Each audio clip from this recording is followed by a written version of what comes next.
हाँ, हेलो दोस्तों। आज हम इस वीडियो में कमिटी के बारे में डिस्कशन करेंगे।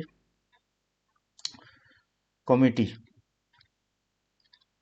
कमिटी के बारे में डिस्कशन करें। एक committee 3 to 4 questions definitely come in your exams. Exam point of view से वेरी वेरी इंपॉर्टेंट है।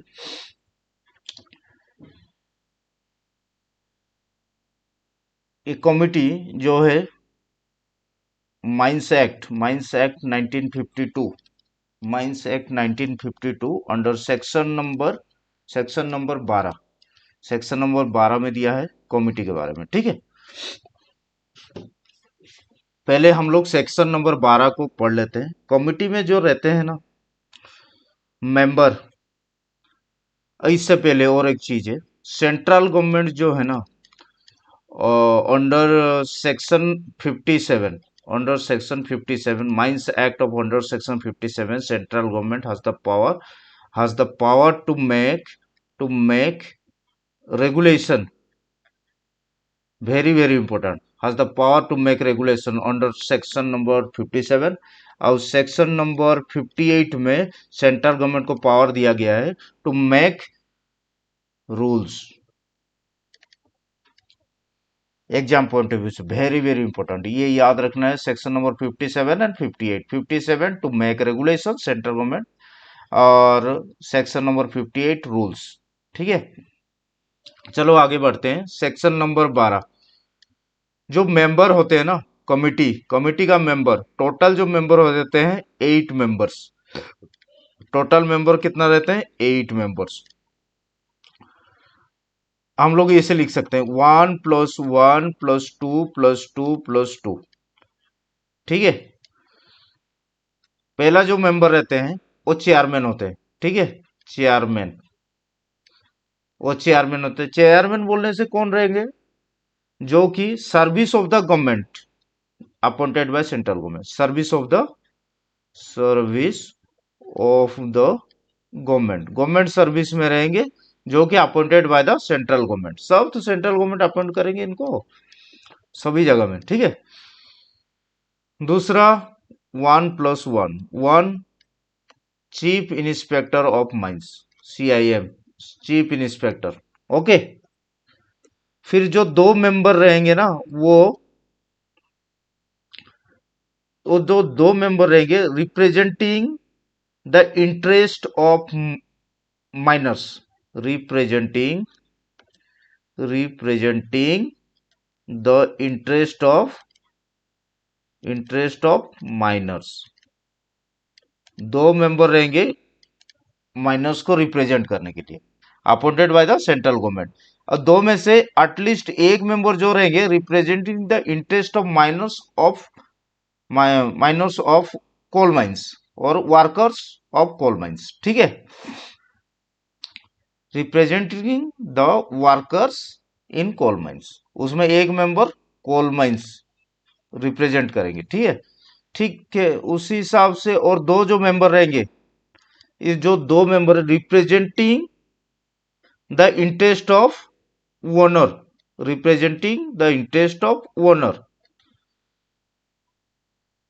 दो में से एक मेंबर, एटलीस्ट एक member representing the interest of owner of coal mines appointed by the central government. And last का जो दो मेंबर रहेंगे वो है क्वालिफाइड क्वालिफाइड माइनिंग इंजीनियर। ठीक है, mining, MINING, mining engineer, qualified mining engineer appointed. ये कोई सी इंडस्ट्री में डायरेक्टली एम्प्लॉयड नहीं रहेंगे। ठीक है, appointed by the central government. Okay, total 8 members. 1 member तुम्हारा हो गया चेयरमैन, हाँ, जो गवर्नमेंट सर्वेंट रहेंगे। 1 member chief inspector of mines, 2 member representing the interest of miners, 2 member representing the interest of owners, and 2 members qualified mining engineer. ये सभी को कौन? सेंट्रल गवर्नमेंट अपॉइंट करेंगे। ठीक है, सेंट्रल गवर्नमेंट। इनका जो कार्यकाल रहता है ना, टेन्योर, इनका जो कार्यकाल रहता है वो 3 साल के लिए रहता है, 3 इयर्स। कार्यकाल 3 साल के रहता है। बिसाइड्स, किसको छोड़ के? बिसाइड्स चेयरमैन, चेयरमैन को छोड़ के जो भी मेंबर रहेंगे उनका कार्यकाल 3 साल के लिए रहेंगे। और यहाँ और एक चीज है, ये लोग hold office until his successor appoint.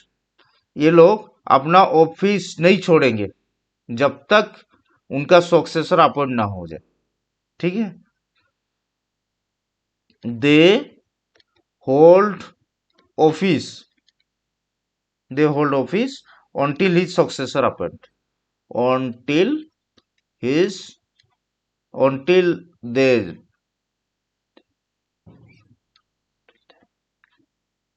Until their successor appoint. ठीक है, अपॉइंट कौन करेगा? Central government. आगे बढ़ते हैं। Secretary to the committee, secretary कौन रहेगा? यार मैं इस चैप्टर में एक एक रूल नहीं बताऊंगा। एक्चुअली रूल ज्यादा इंपॉर्टेंट नहीं है, कहीं एग्जाम में तो कभी गिरता नहीं है, इसीलिए रूल के बारे में नहीं बताता। ये सेक्रेटरी कौन रहेगा, अगर आपको इंटरेस्ट है तो रूल पढ़ लेना। रूल नंबर 3 में क्या लिखा हुआ है, रूल नंबर 4 क्या है, मैं बस जनरल कॉन्सेप्ट बता रहा हूँ। सेक्रेटरी कौन रहते हैं? सेक्रेटरी जो रहते हैं वो इंस्पेक्टर ऑफ माइंस रहेंगे। Secretary inspector of mines, inspector of mines. ठीक है, कौन नॉमिनेट करेंगे? Nominated by the chief inspector, nominated by the chief inspector. ठीक है, nominated by the chief inspector. इनका जो रेमुनेरेशन, जो पारिश्रमिक होता है, हाँ, रेमुनेरेशन, इनका जो रेमुनेरेशन रहेंगे वो सेंट्रल गवर्नमेंट फिक्स करेगा, सेंट्रल गवर्नमेंट फिक्स करेगा। ठीक है, आज सेंट्रल गवर्नमेंट फिक्स। आगे जाते हैं रेजिग्नेशन, रेजिग्नेशन के बारे में। रेजिग्नेशन, कौन किसको रेजिग्नेशन देगा?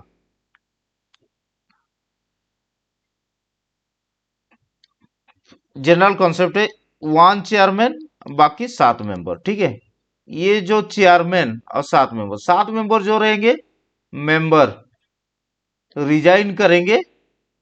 एड्रेस किसको करेंगे? एड्रेस करेंगे चेयरमैन को।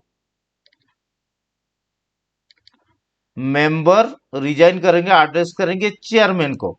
और इनकेस चेयरमैन रिजाइन करेगा, चेयरमैन रिजाइन करेगा, वो एड्रेस किसको करेगा? एड्रेस करेगा सेंट्रल गवर्नमेंट को। सेंट्रल गवर्नमेंट अपॉइंट किया है, सेंट्रल गवर्नमेंट को ही करेगा।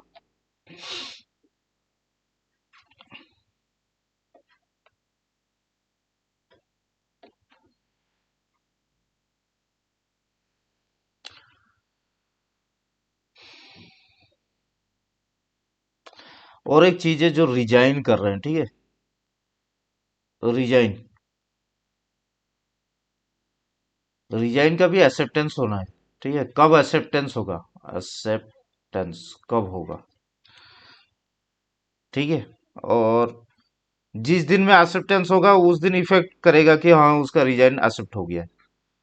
अदरवाइज अगर रिजाइन कर दिया है, वो लेटर भेज दिया है और लेटर रिसिप्ट हो गया है और 30 दिन से ज्यादा हो गया, 30 डेज से अगर ज्यादा हो गया, हाँ, रिसिप्ट करने के बाद लेटर, ठीक है, रिसिप्ट करने के बाद 30 डेज से अगर ज्यादा हो गया, उसका रिजाइन एक्सेप्टेड, रिजाइन एक्सेप्टेड। ठीक है, आगे बढ़ते हैं। Absence from India, absence from India, absence from India. ठीक है, अगर वो एब्सेंस है, intent to absence from India अगर रहेगा, अब्रोड जा रहा है, तो date of departure, date of departure कब जाएगा?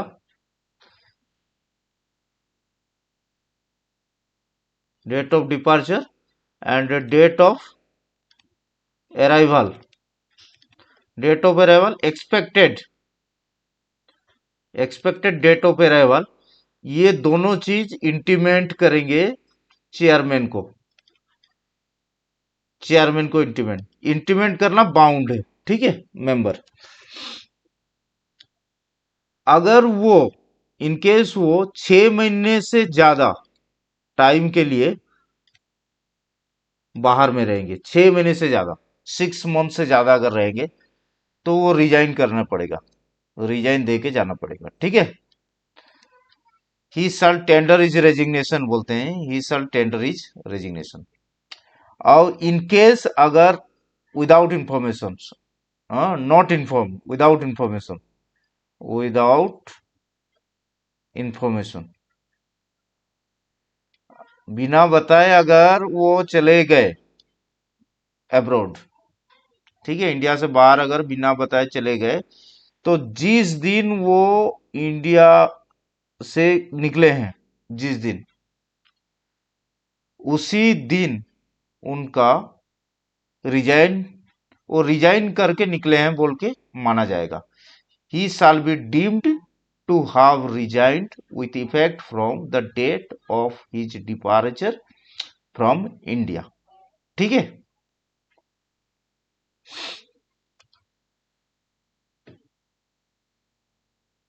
हो गया। फिर नोटिफिकेशन ऑफ वैकेंसी, वैकेंसी का नोटिफिकेशन, ठीक है। जैसे रेजिग्नेशन का किसको क्या एड्रेस करना है, हो गया notification.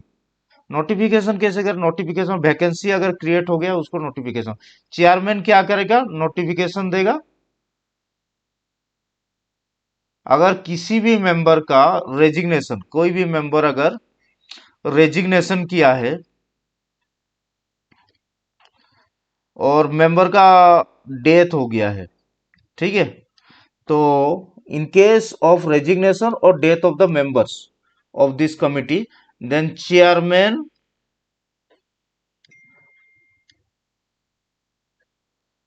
Will notify to this, to central government, ठीक है, सेंट्रल गवर्नमेंट को बताएंगे। अब इनकेस चेयरमैन, इनकेस चेयरमैन का अगर डेथ हो गया है, ठीक है, vacancy created due to death of chairman, ठीक है, चेयरमैन का डेथ हो गया है, तो इसमें क्या करेंगे, चीफ इंस्पेक्टर, चेयरमैन तो नोट सेंट्रल गवर्नमेंट को बताते थे, अभी चेयरमैन नहीं है तो उनके नीचे कौन है, चीफ इंस्पेक्टर है या इंस्पेक्टर, चीफ इंस्पेक्टर या इंस्पेक्टर, ये इंटीमेट करेंगे सेंट्रल गवर्नमेंट को, ठीक है।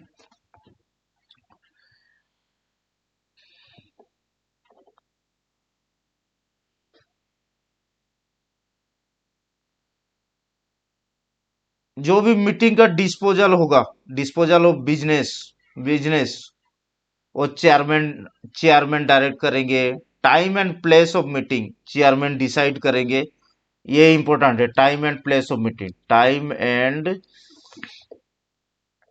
Place of meeting, time and place of meeting decide, who will decide, chairman, ठीक है, चेयरमैन डिसाइड, भाई चेयरमैन है वही डिसाइड करेगा।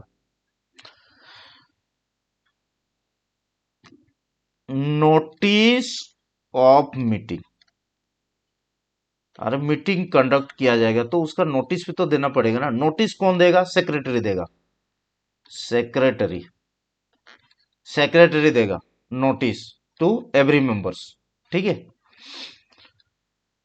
सेक्रेटरी देगा। लेकिन जो जो मीटिंग होगा, इसका जो नोटिस 14 दिन प्रायर, 14 डेज प्रायर नोटिस देना पड़ेगा, prior notice to be send to each members of this committee, ठीक है, 14 डेज प्रायर नोटिस। उसमें जिक्र किया जाएगा क्या, प्लेस और टाइम, प्लेस एंड टाइम, कौन सा जगह में और कब होने वाला है, ठीक है। और ये जो मीटिंग होगा, ये मीटिंग का agenda, agenda, agenda of business बोला जाता है। जो एजेंडा रहेंगे ये मीटिंग का, जो इंटीमेट करेंगे इसके बारे में, not less than 7 days before the meeting, not less than 7 days before the meeting. 7 दिन, नॉट लेस देन 7। 7 दिन से कम नहीं है, 7 दिन से ज्यादा ही होना चाहिए, क्योंकि वो बंदा प्रिपेयर होके आएगा वो मीटिंग अटेंड करने के लिए, ठीक है। और एक चीज है यहाँ इंपॉर्टेंट चीज है, इमरजेंट मीटिंग, क्वेश्चन आया था last time. Emergent meeting, emergency meeting, ठीक है। इमरजेंसी मीटिंग के लिए 2 days प्रायर नोटिस रहता है, clear cut, 2 days prior notice, याद रखिएगा। ये इमरजेंट मीटिंग में 2 days prior notice. Place and time of meeting 14 days prior notice. और एजेंडा जो रहेगा वो not less than 7 days before the meeting.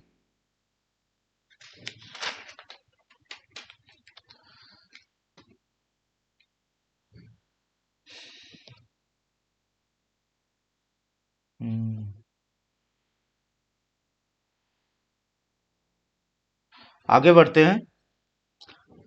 ये जो मीटिंग होगा, मीटिंग का प्रिसाइडिंग ऑफिसर कौन रहेगा? अरे भाई, presiding officer,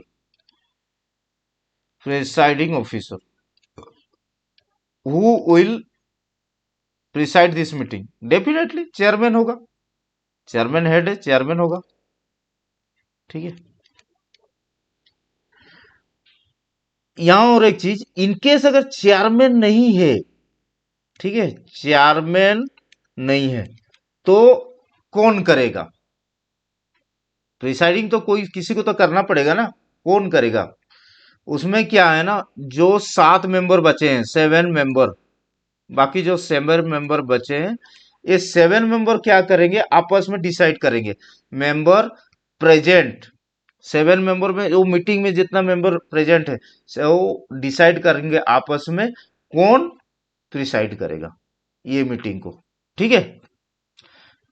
member present shall elect one of them to preside over the meeting. Decide करेंगे, एक को इलेक्ट करेंगे, वो चेयरमैन के हिसाब से मीटिंग को प्रिसाइड करेगा। नेक्स्ट है कोरम, ये इंपॉर्टेंट है, लास्ट टाइम एग्जाम में भी आया था। कोरम, कोरम मतलब क्या होता है ना, minimum number of person, minimum number of member, minimum number of member that must be at the meeting before it can make official decision. Quorum का जो डेफिनेशन है, मिनिमम नंबर ऑफ मेंबर, कितना member होना चाहिए एक meeting में, minimum member, तो वो ऑफिशियली एक मीटिंग, एक मीटिंग कहलाएगा ऑफिशियली। तो उसमें क्या है ना, कोरम मिनिमम, मिनिमम 4 मेंबर होना चाहिए, ठीक है। ये 4 मेंबर में इंक्लूडिंग चेयरमैन, जो 4 मेंबर रहेंगे उसमें चेयरमैन होना है, ठीक है।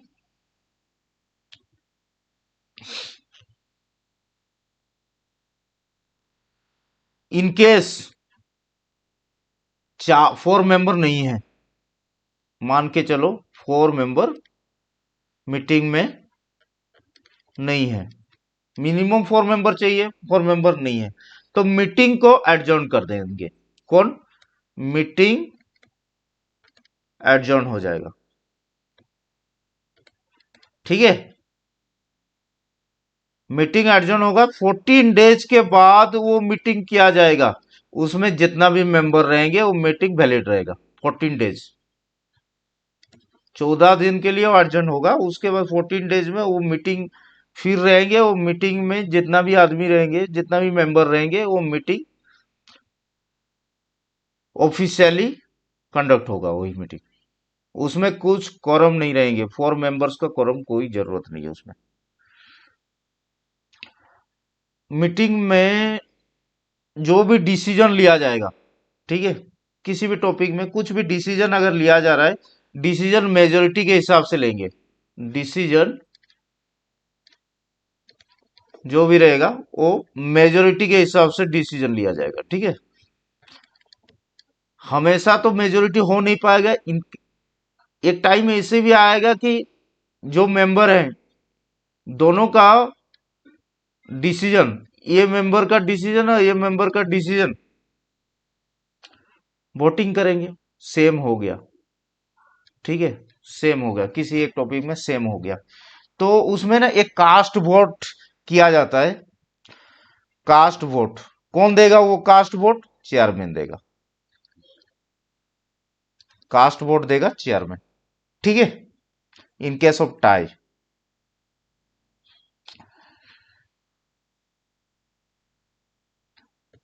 और ये मीटिंग का जो माइन्यूट्स होते हैं,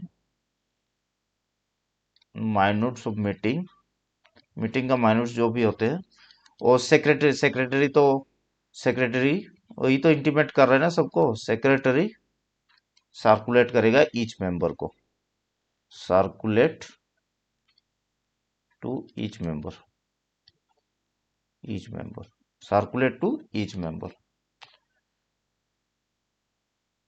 और ये जो भी रिकॉर्ड ऑफ प्रोसीडिंग जो भी होगा ये मीटिंग में, सब कुछ साइन करेगा चेयरमैन। चेयरमैन तो साइन ही करेगा। ठीक है, ये मीटिंग जो प्रोसीडिंग होगा, मीटिंग कैमरा भी यूज कर सकते हैं, बट ये कैमरा जो यूज किया जाएगा वो चेयरमैन डिसाइड करेगा। ठीक है, बस ये हम कंप्लीट कर लिए हैं। कमिटी, कमिटी याद रखना है, इसमें एक चेयरमैन रहते हैं और टोटल मेंबर हो गए,